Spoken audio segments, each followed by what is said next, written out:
நண்பர்கள் அனைவருக்கும் வணக்கம். நான் வேலூர் என்கேஆர். நேத்து ஃபிளாஷ் நியூஸ் என்ன அப்படின்றது நம்ம எல்லாருக்குமே தெரியும். விஜய் அண்ணா ஒரு கல்யாணத்துக்கு கலந்துக்கிட்டாரு. அந்த கல்யாணத்துல யார் கூட கலந்துக்கிட்டாரு, எப்படி கலந்துக்கிட்டாரு, அதுதான் நேத்து பிரேக்கிங் நியூஸ். அதனால தான் நாட்டுடைய விலைவாசி எல்லாம் குறைய போகுது. மக்களுக்கு இருக்கக்கூடிய பிரச்சனைகள்லாம் தீரப்போகுது. அப்புறம் நம்ம இந்த பெட்ரோல், டீசல் விலையெல்லாம் குறைய போகுது. அப்புறம் இந்த கஞ்சா புழக்கம்லாம் குறைய போகுது. சட்டம் ஒழுங்கு சீராக போகுது. அதனால அந்த பிரேக்கிங் நியூஸை நம்ம போட்டே ஆகணும், பேசியே ஆகணும், அதை விவாதிச்சே ஆகணும். அதை வச்சு நம்ம சம்பாதிச்சே ஆகணும் அப்படின்ற மாதிரி நியூஸ் சேனல்ஸ்லாம் சூப்பராக செயல்பட்டது. வரவேற்கிறேன். உங்களுக்கு தீனி போடணும் தான் அண்ணன் பண்ணியிருக்காரு. அது என்ன அப்படின்றத நம்ம டீகோட் பண்றதுக்கு முன்னாடி, நமக்கு எனக்கு பர்சனலா சகோதரர் ஒருத்தர் கடலூர்ல இருந்து ஒரு வாய்ஸ் நோட் போட்டிருந்தாரு. ஸோ அவர் வாய்ஸ் நோட் போட்டிருந்தது உண்மையிலேயே எனக்கு ரொம்ப டச்சிங்கா இருந்தது. இது தற்பெருமைக்காக பேசுறேன் அப்படின்ற மாதிரி கூட சிலர் நினைக்கலாம். அதை பத்தி எனக்கு கவலை இல்லை. பட் ஆனால் இது நிறைய பேர் மெசேஜ் பண்ணியிருக்காங்க, கமெண்ட் பண்ணியிருக்காங்க. எனக்கு இப்போ பிரைவேட்ல மெசேஜ் பண்ணுவாங்க. இதெல்லாம் நான் நிறைய இடத்துல திட்டுவாங்க. நிறைய விமர்சனங்கள் நடக்கும், வாக்குவாதங்கள் நடக்கும். ஸோ நிறைய பேர் பாராட்டுவாங்க, சூப்பர்னு சொல்லுவாங்க.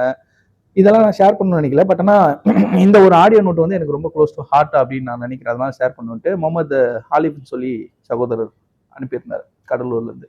ஸோ அவர் சொல்லியிருந்தாரு, ஆனால் நான் உங்களை ரொம்ப வருஷமா நான் ஃபாலோ பண்றேன். தமிழ்நாடு இளைஞர் கட்சியிலேருந்து நீங்க ஆரம்பத்துல இருந்து நான் உங்களை ஃபாலோ பண்றேன். நம்மள மாதிரி ஒரு மிடில் கிளாஸ் ஃபேமிலி, இந்த சின்ன குடும்பத்துல இருந்து ஒரு யங்ஸ்டர் வந்து இந்த மாதிரி அரசியல்ல இந்த மாதிரி விவாதங்கள்லாம் கலந்துக்கிட்டு இவங்களுக்கு காம்படிட் கொடுக்குற அளவுக்கு நம்மளால பண்ண முடியுமா? நம்மளால முடியாது அப்படின்னு நான் நினைச்சுக்கிட்டு இருந்தேன். பட் ஆனால் உங்களை பார்க்கும்போது எனக்கு இன்ஸ்பயரா இருந்தது அப்படின்னு சொன்னாரு. ஸோ உண்மையிலேயே அது நான் ஒரு மைண்ட் ஸ்டோனா நினைக்கிறேன். நம்ம எதை நோக்கி ஒரு விஷயத்த பயணமா பயணிக்கிறோமோ அது சரியான பாதையில் தான் போகுது அப்படின்னு இந்த மாதிரியான சிலர் சொல்லும்போது நமக்கு ஒரு உத்வேகம் கிடைக்கும். ஏன்னா இதுதான் நம்ம நோக்கி பயணிக்க ஆரம்பிச்ச ஒரு தொடக்க புள்ளி. நம்ம ஒரு 4 பேருக்கு நல்ல உதாரணமா இருக்கணும், ஒரு இன்ஸ்பைரிங்கா இருக்கணும். நம்மளாலே முடியும்டா பாரு, அண்ணனே செஞ்சிருக்காரு, இவரே செஞ்சிருக்காரு பாரு, நம்மளால முடியாது அப்படின்னு ஒரு ஒரு பாசிட்டிவான ஒரு இன்ஸ்பிரேஷனா இருக்கணும் அப்படின்றது தான் ஆரம்ப கட்டத்துல இருந்து நான் எனக்குள்ள சொல்லிக்கிற விஷயம். பல சாதனைகள் நான் பண்ணியிருக்கேன். பட் நான் அதுக்கு முன்னாடி நிறைய தோத்துருக்கேன். தோற்கும் போதெல்லாம் நிறைய ஏளனங்கள், நிறைய விஷயங்கள் வசனங்கள், வசைவுகள் அதெல்லாம் கேட்டிருக்கேன். அதெல்லாம் கேட்டும் நான் அதை விடாப்பிடியா அதை ஜெயிக்கிற வரைக்கும் அதை நம்ம போராடணும் அப்படின்னு சொல்லி சாதனைகள் படைச்சு முடிக்கிற வரைக்கும் நான் அதுல இருந்து ஓயாம இருந்ததுக்கு ஒரு காரணம், இதை பத்தியா அவன் ட்ரை பண்ணா அவனால முடியல, அவன் தோத்து உக்காண்டான் பாரு அப்படின்னு நம்மள ஒரு பேடு எக்ஸாம்பிளா நம்மள சொல்லக்கூடாது. நம்மள ஒரு நல்ல உதாரணமா தான் சொல்லலாம். அவனை மாதிரி வரணும், அவனை பாரு, அவனை பாரு, அவனை பார்த்து மோட்டிவேட் ஆகு, நீயும் உன்னால முடியும் அப்படின்னு 4 பேர் நம்மளை பார்த்து மோட்டிவேட் ஆகி மேல வரணும். அரசியல்லையும் அதை தான் இலக்கா வச்சிருந்தோம். யூத் எல்லாம் நமக்கு எல்லாருக்குமே பர்சனல் லைஃப் இருக்குங்க. எனக்கும் பர்சனல் லைஃப் இருக்கு, ஃபேமிலி இருக்கு. நிறைய இன்னைக்கு இருக்கிற யூத் மாதிரி என்னுடைய சக நண்பர்கள் அவர்கள் கிடைக்க நேரத்துல எப்படி செலவு பண்றாங்க, எவ்வளவு என்ஜாய் பண்றாங்க, ஃபேமிலியோட டைம் ஸ்பெண்ட் பண்றாங்க, வெளியே போறாங்க, விளையாடுறாங்க, சைக்கிளிங் பண்றாங்க. ஸோ எல்லாத்தையும் நான் விட்டுட்டு தான் எல்லாத்தையும் இது இது இதை இதை நான் தியாகம் பண்ணாதான் இது நம்மளுக்கு பண்ண முடியும் அப்படின்னு சொல்லும்போது அதெல்லாம் விட்டுட்டு தான் நான் இதை பண்றேன் அப்படின்னா, ஸோ அதெல்லாம் பண்ணியிருக்கலாம். பட் அதெல்லாம் தாண்டி இங்க நிக்கிறோம் அப்படின்னா, ஸோ ஒரு ஒரு இலக்கை நோக்கி நம்ம பயணிக்கும் போது பல விஷயங்கள் நம்ம தியாகம் பண்ணி தான் ஆகணும். இந்த விஜயண்ணா கூட ஒரு இடத்துல சொல்லியிருப்பாரு, நம்மளுக்கு கிடைக்கக்கூடிய குறைந்த கால அதாவது தற்காலிக பிளஷர்ஸ், இந்த தற்காலிக சுகங்களுக்காக நீங்க ஒரு மிகப்பெரிய இலக்கை இழக்காதீங்க அப்படின்னு சொன்னார் இல்லையா? ஸோ அதுதான் நானுமே யோசிச்சுக்கிட்டே இருப்பேன். ஸோ அப்படிதான் பல தடைகளை தாண்டி இப்போ வந்துகிட்டு இருக்கோம். ஸோ சகோதரருடைய வார்த்தைகள் எனக்கு ரொம்ப என்ன சொல்றது, ரொம்ப கொஞ்சம் டவுனா இருந்தேனே கொஞ்சம் பூஸ்டப் பண்ணி விட்டதுன்னே சொல்லலாம். ஸோ அப்படி இருந்தது. ஸோ அதை நான் உங்ககிட்ட ஷேர் பண்ணிக்கணும்னு நினைச்சேன். ஸோ அண்ட் தென் விஜய் நான் அந்த பிரச்சனைக்கு வருவோம். நேற்று கல்பாத்திய சகோதரம்னு நினைக்கிறேன், அவங்க வீட்டுக்கு கல்யாணம். அந்த கல்யாணத்துக்கு விஜயண்ணாவும் த்ரிஷா அவர்களும் கலந்துட்டாங்க.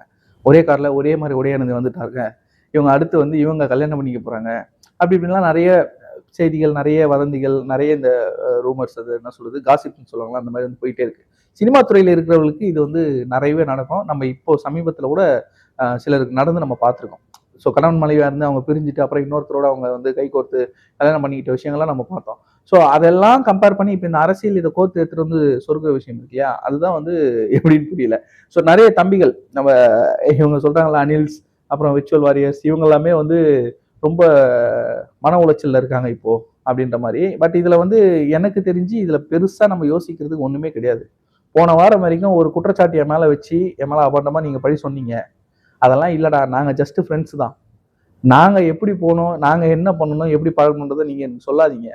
நாங்க ஜஸ்ட் ஃப்ரெண்ட்ஸ் தான். அதை யதார்த்தமா நான் காட்டுறேன் அப்படின்னு காட்டின மாதிரி தான் எனக்கு தோணுது. பர்சனலா அது என்னோட ஃபீல். உங்களுக்கு எப்படின்னு தெரியல. இன்னொன்னு, இந்த இந்த மாதிரியான குற்றச்சாட்டுகள்லாம் வருது இல்ல, இந்த குற்றச்சாட்டுகள்லாம் எதிர்கொள்றதுக்கு ஒரு தைரியம் வேணும்ல. இந்த குற்றச்சாட்டுகள்லாம் எதிர்கொள்றதுக்கு ஒரு தைரியம் வேணும். சப்போஸ் இந்த கல்யாணத்துக்கு 2 பேரும் போய் ஆகணும். 2 பேரும் போயிருக்காங்க, இன்வைட் பண்ணியிருக்காங்க, போறாங்க. விஜய் அண்ணா தனியா போறாரு. இவர் போயிட்டு வந்ததுக்கப்புறம் த்ரிஷா வராங்க அப்படின்னு வச்சுக்கோங்க. இவங்களுக்குள்ள ஒன்றும் இல்லைன்னா சேர்ந்து வந்திருக்கலாம்ல, ஏன் தனித்தனியா வராங்க பாத்தீங்களா, அப்ப ஏதோ இருக்கு. இப்படி கதை கட்டுவாங்களா இல்லையா?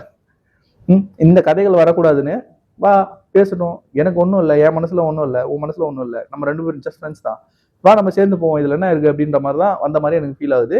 அதை தான் வந்து அவரும் ப்ரூவ் பண்றாரோ அப்படின்னு நினைக்கிறேன். ஏன்னா எலெக்ஷன் டைம்ல இந்த மாதிரி நேம் டேமேஜ் ஆகுறது, அதுவும் பர்சனல் லைஃப்ல இந்த மாதிரி எல்லாம் அட்டாக் பண்ணுவாங்கன்னு தெரிஞ்சும் அதை பண்றாங்க அப்படின்னா அதெல்லாம் புரியாம பண்ணல.